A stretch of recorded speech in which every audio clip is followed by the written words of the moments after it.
আল্লাহ পাক তার চায় হেদায়েত দিতে পারে, যার উপর হেদায়েত দেয় আল্লাহ পাক তার হেদায়েত দেন না।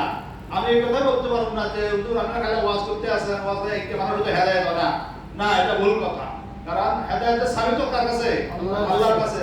আল্লাহ পাক যখন হেদায়েতের চাবি ঘুরাই দিবে তখন হেদায়েত হয়ে যাবে মানুষ। আর যখন যতক্ষণ পর্যন্ত হেদায়েতের চাবি ঘুরাইবে না ততক্ষণ পর্যন্ত কি হবে না? হেদায়েত হবে না। আমরা কোরআন হাদিসের আলোচনা চলতে থাকবে, শুনতে থাকি, ইনশাআল্লাহ একসময় কি হইব?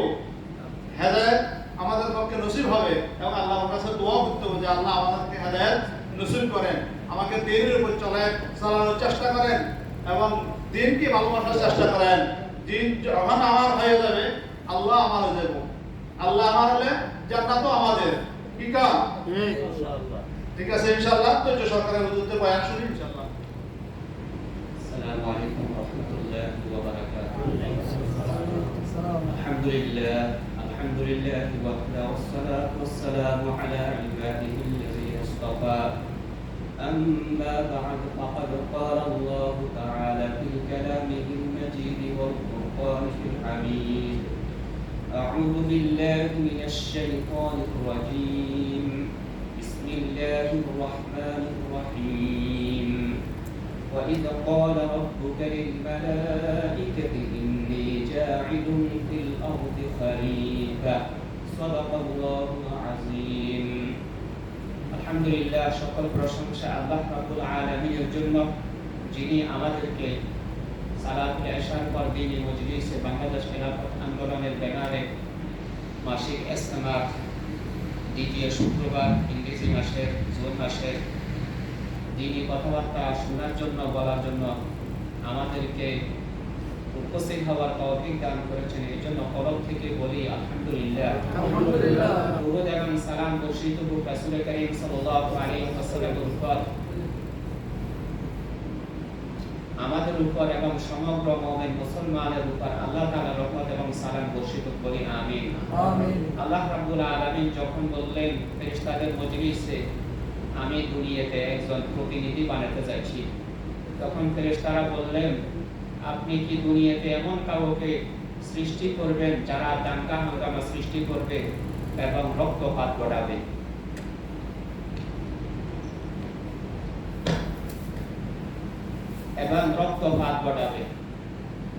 আল্লাহ তাআলা বললেন তার উত্তরে, আমি যা জানি নিঃসন্দেহে আমি জানি তা তোমরা জানো না। এরপর আরো লম্বা কথা, সুন্দর বিস্তারিত। ফেরেশতা, আল্লাহ এবং হযরত আদম আলাইহিস সালাম, তিন শ্রেণীর, আল্লাহ এবং ফেরেশতা আর মানুষ, অর্থাৎ তিনটা শ্রেণীর, দুই শ্রেণী এবং আল্লাহ, এটা নিয়ে তর্ক বিতর্ক। আল্লাহ তাআলা বলছেন নিঃসন্দেহে আমি জানি যা তোমরা জানো না।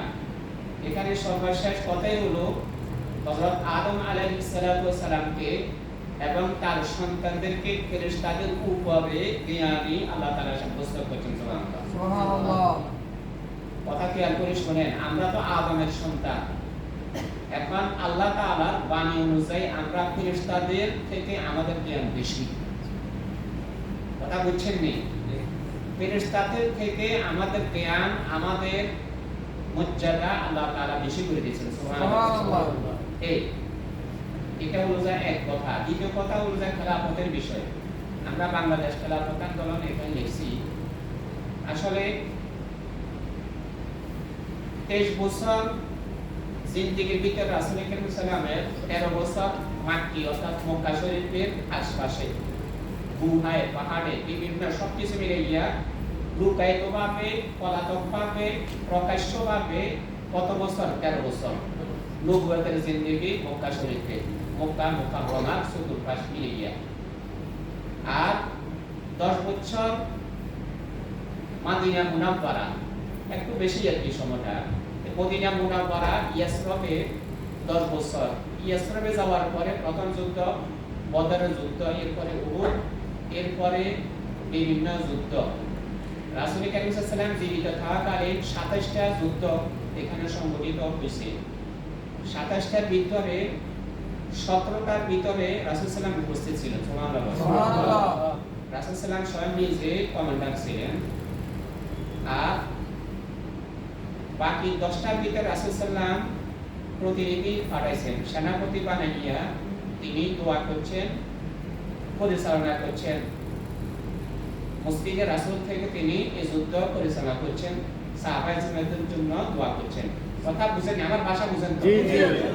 আচ্ছা যাক, কথা আমার কথা শেষ। ওই খেলাফতের মসজিদে নববী, অর্থাৎ মসজিদে নববী আর মসজিদে রাসূল, এখানে দুইটা আছে। মসজিদে রাসূল যেখানে একেবারে সাজানো গোছানো সবুজ গম্বুজ, যেখানে রাসূল সাল্লাল্লাহু আলাইহি ওয়াসাল্লাম শোয়া আছেন, এটা হলো যে মসজিদে রাসূল। এটার পরেরটা মসজিদে নববী। বুঝা গেছে নি কথা?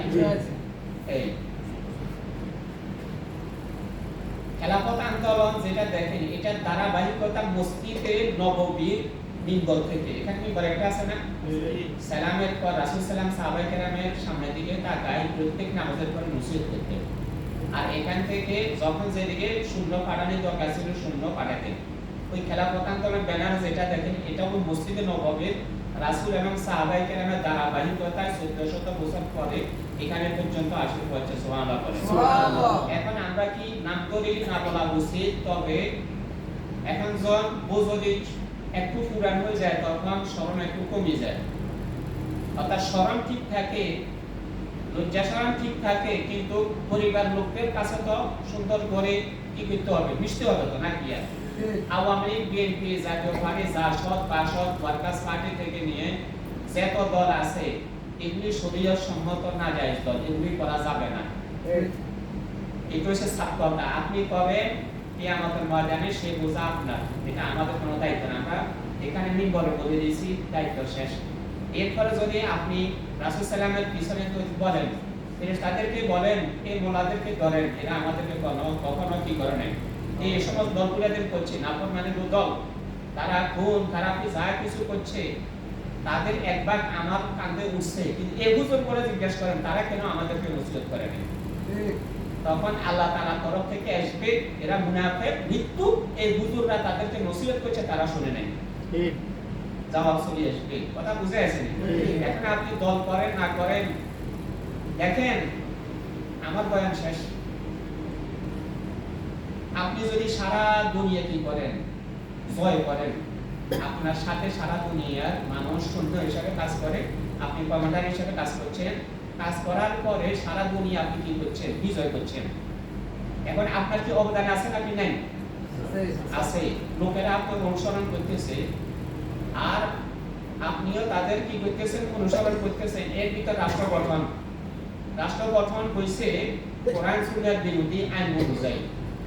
মানুষ অশান্তিতে আছে, আপনার এই বিজয়ের মাধ্যমে মানুষ কি করতে আছে, শান্তির পরিবর্তে অশান্তি, কারণ কানুন অনুযায়ী কোরআন সুন্নাহর বিরোধী। এখন দেখেন আপনার এই দুনিয়া বিজয় করার কি দরকার আছে? আগে আসলে অশান্তি, এখন আবার অশান্তির গাছ রোপণ করছেন আপনি। তাহলে রাজত্ব একটা পরিবর্তন হয়েছে কি, রাজা। আগে অন্যায়কারী ছিল একজন, এখন অন্যায়কারী হয়েছে কি আরেকজন, আপনি। কথা ঠিক আছে নি? এই নমুনা বাংলাদেশের দিকে তাকান, আছে ঠিক আছে নাকি? এখনো সরকার গঠন হয় নাই, একজনের মাধ্যমে আমরা চলতেছি। জায়গা জায়গা গ্রাম পর্যন্ত ঘুমেবার কোনো সুযোগ নাই, সাদা দেও, এটা দেও, এটা দেও। রাজত্ব খালি কি করবে? এটা কি সত্য কথা মিথ্যা কথা? এটা কি আমার কথা রাখলে দেখতেছেন? এই জন্য শুনেন, সারা দুনিয়া বিজয় করলেও কাম হবে না যে পর্যন্ত আমাদের নীতি পরিবর্তন না হবে। এই জন্য আমরা খেলাফতের কাজ করতেছি। আপনারা খেলাফত আন্দোলনে যোগদান করেন, নাম লেখেন, মাসে একটা কাজ আদায় দিবেন। সামনে ইসলামী দল সকল এক ন্যাক হয়ে দিন কাজের জন্য পরামর্শ চলতেছে। হুকুমত পাক ন পাক, এই দলের সাথে আপনিও কি একমত থাকবেন? ঠিক আছে? আসলে ইসলাম, মুসলমান, কোরআন, রাসূল, আল্লাহ, এগুলি বিশাল নিয়ামত। আমরা মায়ের পেটে আশরাফ করবি নাম একটা রাখছে, আব্দুল্লাহ, মুহাম্মদ, যা কিছু রাখছে, ওয়ারি সূত্রে মুসলমান বিরাট একটা কিছু অধিকারী হয়েছি। যদি আমরা মুসলিম থাকতাম, পিজা পুরা খাই মুসলমান হইতাম, তাহলে আমাদের কিছু বুঝে আসে। এখন আমরা ইসলামের পরিবর্তে কুফরের লালন পালন করতেছি। দেখেন, গণতন্ত্র মানে সম্পূর্ণরূপে ইসলামের বিরোধী একটা কানুন। এটা আলাদা একটা বই, কোরআন সুন্নাহর বাইরে এটা বানানো হয়েছে। এটা অনুযায়ী রাজা পরিবর্তন হোক, যে হোক, এটা অনুযায়ী দেশ শাসন করলে দেশে শান্তি আসবে না। সুতরাং আমাদেরকে কোরআন এবং সুন্নাহর আলোকে দেশ গঠন করার জন্য নিজেরা চেষ্টা করতে হবে। নিজেরা ভোট দিবেন, ইসলামী পন্থীদেরকে নিজেরা সহজে জান মাল দিয়ে কি করবেন, সহজে করবেন। রাজি আছেন ইনশাআল্লাহ? আল্লাহ তাআলা আমাদেরকে কোরআন সুন্নাহ অনুযায়ী দেশ গঠনের জন্য সহযোগিতা করার জন্য তৌফিক দান করুন। আমিন।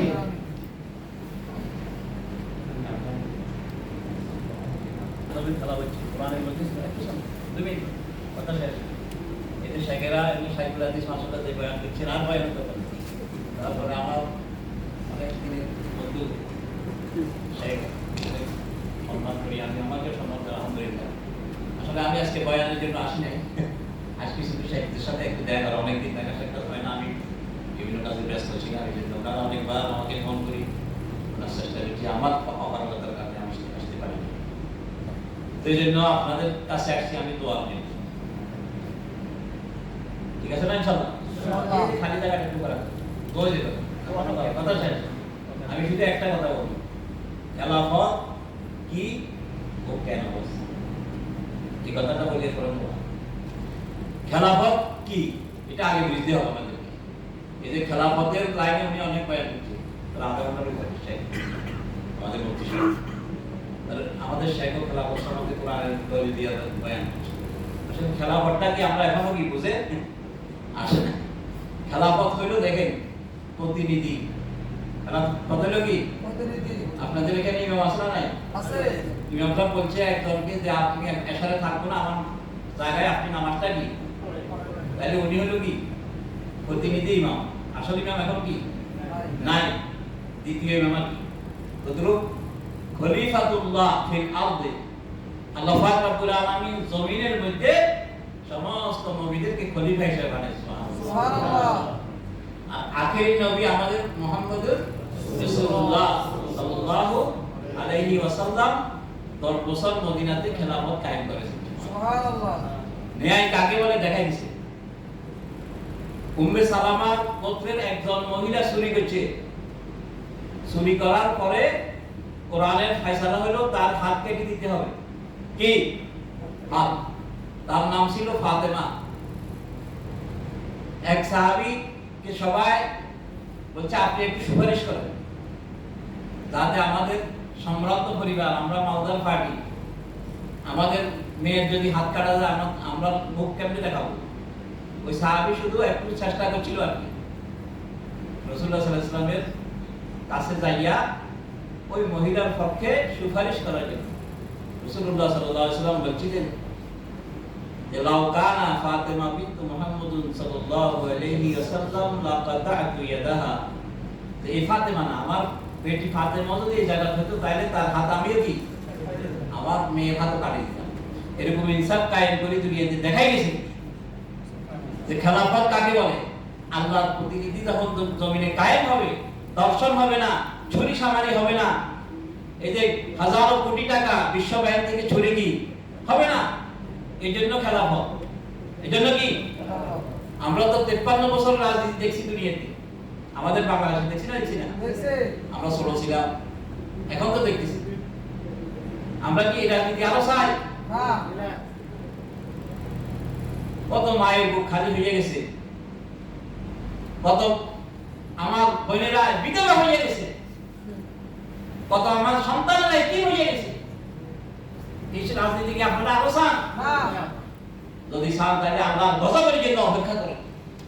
শান্তি জীবনে আপনি আমি পাবো না দুনিয়াতে, বাংলার জমিনে আর শান্তি আসবে না।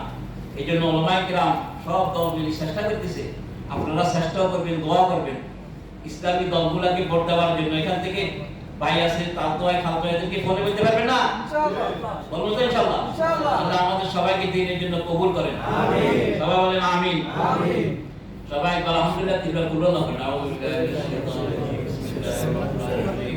আলহামদুলিল্লাহি রাব্বিল আলামিন ওয়া রাহমানির রহিম মালিকি ইয়াউমিদ্দিন ইয়্যাকা না'বুদু ওয়া ইয়্যাকা নাস্তাঈন ইহদিনাস সিরাতাল মুস্তাকিম সিরাতাল লাযীনা আন'আমতা আলাইহিম গায়রিল মাগদূবি আলাইহিম ওয়া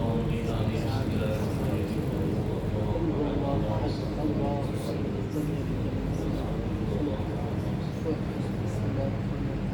أحد الله أحد الله الصمد